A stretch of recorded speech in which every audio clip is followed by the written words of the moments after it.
Hello, in this video I'm gonna show you where you can find the option to return a product on the TEMU app. So what you want to do is go to you at the bottom of the screen, then go to your orders, and then here you will find all products that you have bought on this app. And here you will also find the button somewhere which should say return/refund. After which, if you press it, then you should be able to choose the quantity that you want to return.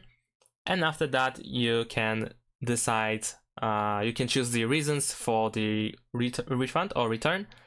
You can also use photos and comments that you can add to the refund request. And then you can decide how you want to return the product, for instance, by DHL parcel, let's say. Then you will find the refund method. And then at the end, you will see the return details. So once you press the refund button, go through the instructions, which should be easy to do, and you should be able to easily return your product. And that's it. Thanks for watching. Leave a like and subscribe to my channel, and see you in my next videos. Bye.